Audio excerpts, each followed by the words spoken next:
چیزوں کو مینیج کرنا آسان رہے گا، ورنہ ان کے اوپر چونکہ ان کے پولیٹیکل اوپوننٹس بہت زیادہ ہیں اور ان کو تنقید کا نشانہ بنایا جائے گا تو آپ کی جو پوزیشن ہے وہ بھی کمپرومائز ہوگی۔ تو یہ 3 مشورے ان کو دیے گئے، اور چوتھا مشورہ یہ بھی دیا گیا کہ آپ اپنی جو کیبنٹ ہے وہ جلد از جلد بنائیں اور اپنا جو نظام ہے وہ چلائیں۔ تو شہباز شریف صاحب نے جواب میں مدد طلب کی اور کہا کہ جناب ہم سے زرداری صاحب مان نہیں رہے۔ اب یہ تمام لوگ جو ہیں انہوں نے مطلب شہباز شریف نے تو شکایتوں کا دفتر کھول لیا، انہوں نے کہا کہ جی اب یہ سارے لوگ جو ہیں وہ تنگ کر رہے ہیں، زرداری صاحب نہیں مان رہے، وہ یہ کہہ رہے ہیں، فرمائشیں کر رہے ہیں، ادھر سے مولانا فضل الرحمان نے اپنا راگلا اپنا شروع کر دیا ہے، ایم کیو ایم بھی نہیں مان رہی، تو برائے مہربانی کریں ذرا ان کو تھوڑا سا سمجھائیں بجھائیں اور ان کو ذرا اس پیج پر لے کر آئیں اور حکومت کے میں کا حصہ بننے کے لیے تیار کریں۔ تو اس جو فرمائش ہے شہباز شریف صاحب کی یہ پوری ہوتی نظر بھی آ رہی ہے، کیونکہ اس میں آپ یہ دیکھیے کہ ہم نے شام میں یہ دیکھا ہے کہ زرداری صاحب نے آمادگی ظاہر کر دی، مولانا فضل الرحمان صاحب نے بھی اچانک آمادگی ظاہر کر دی، جو صبح تک کہہ رہے تھے یا کل شام تک کہہ رہے تھے کہ جی ہم کی حکومت میں نہیں آنا چاہیے، آج جو ہے وہ زرداری صاحب بھی مان گئے، مولانا فضل الرحمان بھی 4 وزارتوں پر راضی ہو گئے ہیں، 2-3 آئینی عہدے بھی ان کو مل جائیں گے، زرداری صاحب بھی جو ہیں وہ مان گئے ہیں، اور اس کے ساتھ ساتھ جو ہے وہ ایم کیو ایم بھی رضامند ہوتی ہوئی نظر آ رہی ہے۔ لیکن ایک چیز آپ اس میں دیکھیں کہ کل میں نے آپ کو خبر دی تھی کہ جو ڈیڈ لاک ہے دونوں کے درمیان، شہباز شریف اور آصف زرداری کے درمیان، وہ یہ ہے کہ شہباز شریف چاہتے ہیں کہ کابینہ کو مختصر رکھا جائے، لیکن آصف زرداری چاہتے ہیں کہ کابینہ لمبی ہو، یعنی اس میں پورے تمام لوگ اتحادی، چاہے وہ ایک ہی سیٹ رکھنے والا اتحادی کیوں نہیں ہے، اس کو بھی وزارت دی جائے اور کھلا کے کھیلیں، پریشان نہ ہوں، یہ جو لوگ باتیں کرتے ہیں ان سے گھبرائیں نہ، اپنا کھیل خود کھیلیں، جو کہ زرداری صاحب کا ایک اپنا سٹائل ہے سیاست کرنے کا۔ تو اس پر جو ہے وہ انہوں نے زرداری صاحب جو ہے وہ کی فرمائش پر آج مطلب زرداری صاحب مان تو گئے ہیں، لیکن بہرحال اس کے لیے شہباز شریف کو سرنڈر کرنا پڑا ہے، کیونکہ شہباز شریف پہلے مان نہیں رہے تھے اتنی لمبی چوڑی کیبنٹ رکھنے پہ، لیکن اب شہباز شریف مان گئے ہیں اور وہ کہتے ہیں ٹھیک ہے کیبنٹ کا سائز ہم بڑا کر لیتے ہیں، لیکن آپ پلیز ہر صورت شامل ہوں۔ تو یوں یہ بیچ بچاؤ کرا کے اور ایک معاملہ جو ہے وہ انجام کو پہنچا ہے، اور آپ دیکھتے ہیں کہ کیبنٹ جو ہے وہ بننے کے قریب آ گئی۔ آخری بات جو میں کرنا چاہتا ہوں وہ ہے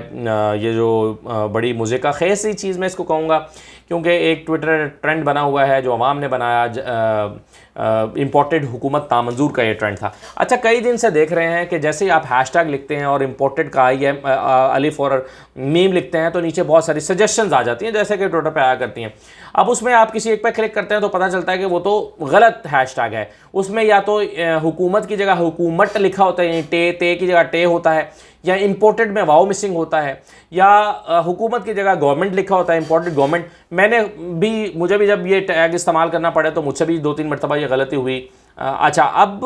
ہم یہ دیکھ رہے ہیں کہ اس ٹیگ کو جو اوریجنل ٹیگ ہے اس کو کنفیوز کرنے کے لیے، کیونکہ بہت سارے لوگ اس پر ٹویٹس کر رہے تھے، تو مختلف طرح کے جو ہے وہ ایک آدھ نقطے کا فرق ڈال کے ٹرینڈز متعارف کروائے گئے تاکہ لوگ جلدی میں اس کو کلک کر کے ٹرینڈ کر دیں، تو یہ جو ٹرینڈ ہے وہ شفٹ ہو جائے، یعنی ایک شخص یہ سمجھ کے ٹرینڈ کر رہا ہے کہ وہ امپورٹڈ حکومت نامنظور کا ٹرینڈ کر رہا ہے تو نکلے کچھ اور، تو وہ ظاہر ہے وہ کنٹریبیوٹ نہیں کرے گا، وہ اس میں کاؤنٹ نہیں ہوگا جو اوریجنل ٹرینڈ ہے۔ اسی مقصد کے لیے جو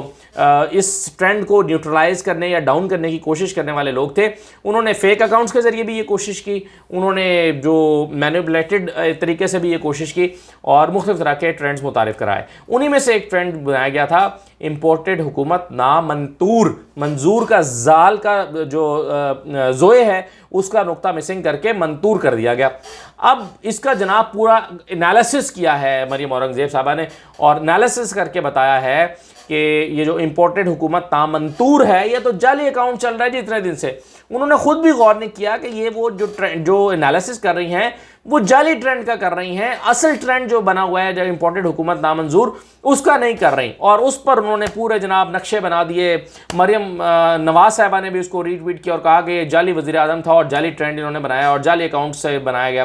تو حیرت کی بات ہے کہ یہ جو ٹرینڈ بنا اور جو کہ میں سمجھتا ہوں بالکل آرگینک ہے، اس آرگینک جس میں 6 کروڑ کے قریب ٹویٹس کی جا چکی ہیں، اس آرگینک ٹرینڈ کو گدلا کرنے کے لیے یا انڈرمائن کرنے کے لیے یا اس کی ساکھ کو نقصان پہنچانے کے لیے ایک ایسے ٹرینڈ کا جو ہے وہ پوسٹ مارٹم کر دیا مریم اورنگزیب صاحبہ نے، جو کہ خود ایک جعلی ٹرینڈ تھا اور اس پر جو ہے وہ خود ان کا مذاق اڑ رہا ہے. تو میں یہ سمجھتا ہوں کہ ذرا دیکھ بھال کے یہ کرنا چاہیے تھا، اور اس کا مزید جو لوگ ٹویٹر کے ایکسپرٹ ہیں، میں تو اتنا نہیں ہوں لیکن جو لوگ سمجھتے ہیں وہ اس کو مزید انالائز کر سکتے ہیں. بہرحال یہ چیزیں، اصل خبر وہی تھی جو میں نے آپ کو دینی تھی کہ شہباز شریف صاحب کو 3 جو ہے وہ پیغامات دیے گئے ہیں اور انہوں نے اس پر عمل کرنے کی حامی بھری ہے. اجازت دیجیے، اللہ حافظ.